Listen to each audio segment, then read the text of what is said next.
दोस्तों, बीते दिनों सोशल मीडिया पर एक वीडियो वायरल हुआ तो लोगों को पता चला कि भारत और चीन के सैनिक बॉर्डर पर एक दूसरे की पिटाई कर रहे हैं, जिसमें भारतीय सेना चीनी सेना के पीछे भाग रही है। ये वीडियो थी 9 दिसंबर की, जिसके बाद जून 2020 के बाद से चीन ने फिर भारत की सीमा में आने की हिमाकत की।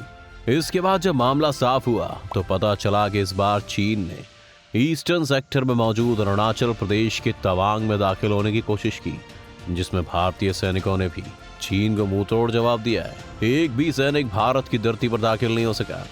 लेकिन जैसे ही ये मसला सामने आया, पूरा का पूरा इतिहास लोगों के बीच बातचीत का मुद्दा बन गया, क्योंकि तवांग चीन की वो दुखती रग है जो उसे हमेशा तकलीफ देती है। 9 दिसंबर को चीनी सैनिक भारतीय सेना से उलझ गए थे।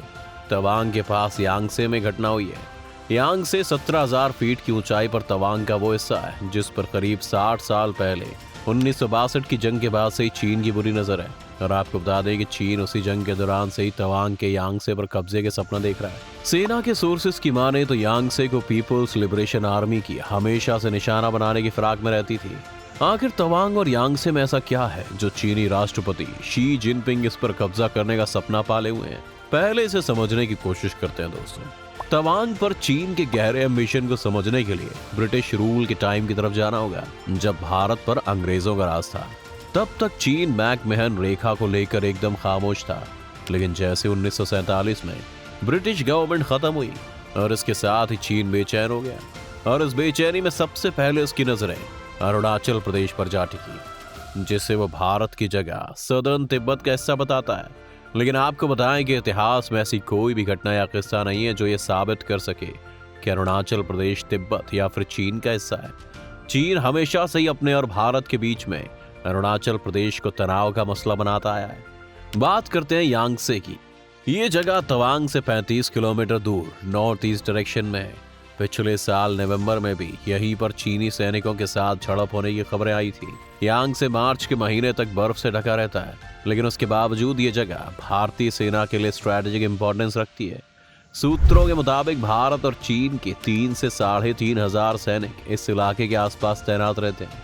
साथ ही ड्रोन से भी इस पर नजर रखी जाती है। दोनों तरफ से सड़क का अच्छा खासा नेटवर्क है और लाइन ऑफ एक्चुअल कंट्रोल यानी LAC के करीब सैनिक गश्त करते रहते हैं। यांगसे वो जगह है जहां से चीन पूरे तिब्बत पर नजर रख सकता है। साथ ही उसे LAC की जासूसी करने का भी मौका मिल जाएगा।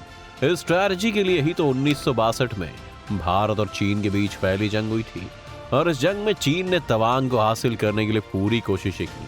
तवांग का युद्ध आज भी रोंगटे खड़े कर देने वाला है। कहते हैं कि इस लड़ाई में भारत के 800 जवान शहीद हुए और 1000 जवानों को चीन ने बंदी बना लिया था।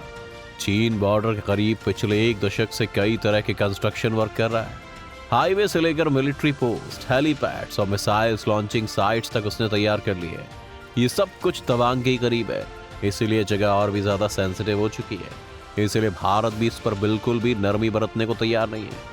अब अगर एक दूसरी वजह की बात करें तो भारत और चीन के बीच खराब रिश्ते के सबसे बड़े कारण कहे जाने वाले दलाई लामा भी इसमें थोड़ा सा इन्वॉल्व है। दरअसल 10,000 फीट की ऊंचाई पर बसा तवांग वही जगह है जहां पर तिब्बती धर्मगुरु दलाई लामा सबसे पहले पहुंचे थे। इसके बाद अप्रैल 2017 में जब दलाई लामा कई साल बाद तवांग पहुंचे तो चीन का खून खौल उठा।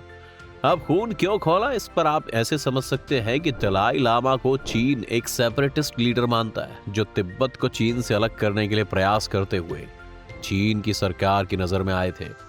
इसीलिए इस जगह की अहमियत को समझते हुए पिछले साल जुलाई में जिनपिंग ने चुनाव तवांग के करीब मौजूद निंगची का दौरा किया था।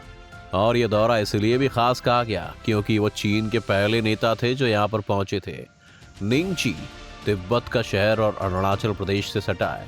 इसे तिब्बत का स्विट्जरलैंड तक कहा जाता है। इसीलिए ऐसा कहा जाता है कि तवांग पर कब्जा यानी कि पूरे पूर्वी हिस्से पर कब्जा। चीन इस बात को अच्छे से जानता है और इसीलिए वो अक्सर तवांग पर आंख दिखाने की कोशिशें करता रहता है। इसीलिए अगर इस समय युद्ध की संभावनाओं पर नजर डालें तो पहले माहौल को समझना होगा।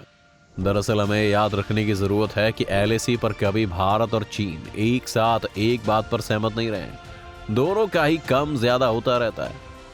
इसके अलावा लाइन ऑफ एक्चुअल कंट्रोल कहां किस जगह से जा रही है, इसे लेकर भी इन दोनों देशों के बीच अनएनिमिटी नहीं रही।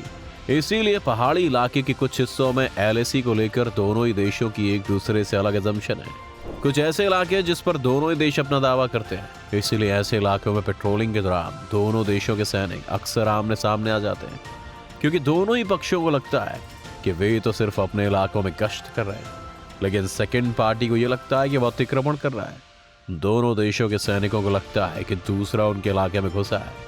इससे पहले कि बड़ी संख्या में गश्त पर आए दोनों ओर के सैनिकों के आमने सामने आने पर हाथापाई और धक्का मुक्की की घटनाएं भी हो चुकी हैं। पिछले कुछ सालों में इस तरह की घटनाएं बढ़ चुकी हैं और झड़प भी तेज हो रही है, जिससे दोनों ओर के सैनिक जख्मी हो रहे हैं। यांगसे वैसे इलाकों में से एक है जहां एलएसी को लेकर भारत और चीन के अपने अपने ओपिनियंस हैं। अब अगर भारत और चीन की एलएसी की करें तो हमें इसे सबसे पहले समझना होगा। चीन की तरफ से देखें तो चीन ने एलएसी के पास अपना इंफ्रास्ट्रक्चर इस हद तक सुधारा है कि पीएलए के सैनिक बहुत तेजी से उसके दावे वाले इलाके में पहुंच सकते हैं।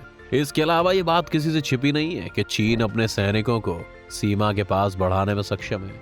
सबसे अहम बात यह है कि पीएलए इसमें इसलिए सक्षम है कि उसे उसके गाइडेंस फ्रॉम लीडरशिप मिली हुई है कि चीन के एक एक इंच जमीन की हिफाजत करनी है। अब वहीं अगर हम भारत की बात करें तो ये भी सच है कि भारत ने भी एलएसी के करीब अपने इंफ्रास्ट्रक्चर में काफी सुधार किया है और भारतीय सेना भी अपने सैनिकों और साजो सामान को पहले के मुकाबले तेजी से बॉर्डर तक पहुंचाने में सक्षम है। लेकिन यहाँ एक दिक्कत कंडीशन की है, क्योंकि भारत की ओर जो टेरेन है वो हाई माउंटेन्स वाला है, जहाँ सड़क बनाना और उसको ट्रांसपोर्ट करना दोनों ही बहुत मुश्किल है।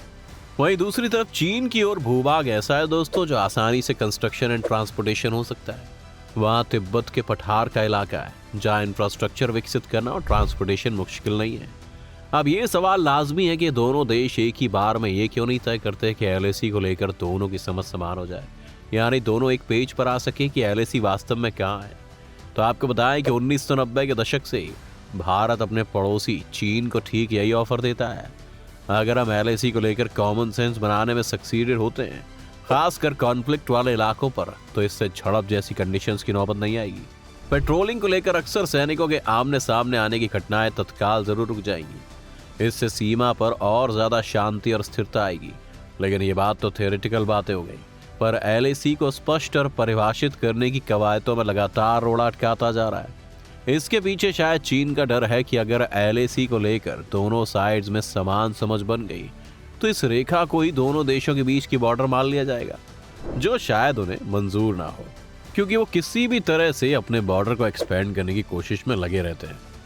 चीन के इस रुख के पीछे शायद एक और वजह ये हो सकती है कि बीजिंग को लगता है कि वो ताकत का इस्तेमाल करके एलएसी पर एक तरफा और मनचाहा बदलाव कर सकेगा। पूर्वी लद्दाख में उन्होंने शातिराना अंदाज में ठीक यही कोशिश की थी, लेकिन हमारे सैनिकों ने मुंह तोड़ जवाब देते हुए इसे नाकाम कर दिया था। लेकिन आपको बताएं कि साल 2020 में गलवान घाटी हिंसा के बाद जिनपिंग ने कहा था कि पीएलए को भारत के साथ वॉर के लिए तैयार होना होगा। उन्होंने जवानों से सारा ब्रेन और एनर्जी वॉर की तैयारी में निवेश करने के लिए कहा था। हाल ही में हुई एक बैठक में भी जिनपिंग ने युद्ध के लिए तैयार रहने को कहा था। अब चीन की नई झड़प को थोड़ा और गौर से देखें तो इसमें वॉर की महक आए ना आए, लेकिन एक्सपर्ट्स के मुताबिक चीन की इकोनॉमी इस टाइम मुश्किल दौर से गुजर रही है। जीरो कोविड पॉलिसी के सख्त नियमों के तहत जनता पहले से ही जिनपिंग के खिलाफ प्रोटेस्ट कर चुकी है। जिनपिंग जो अपनी सत्ता की ताकत बरकरार रखना चाहते हैं, वो देश की मुश्किलों से ध्यान हटाने की कोशिशों में लगे हुए हैं। ऐसे में एलएसी पर भारत को उलझाने के अलावा कोई और बेहतर ऑल्टरनेटिव उन्हें नहीं मिल सकता है। खैर कारण जो भी हो, लेकिन ये देश की सिक्योरिटी का मामला है, इसलिए गवर्नमेंट को भी ये मामला अच्छे से निपटाना चाहिए। आपकी इस मामले में क्या राय है दोस्तों, हमें कमेंट करके जरूर बताएं। साथ ही अगर आपको वीडियो पसंद आई तो इसे लाइक और शेयर करना ना भूलें और चैनल को सब्सक्राइब भी कर लें।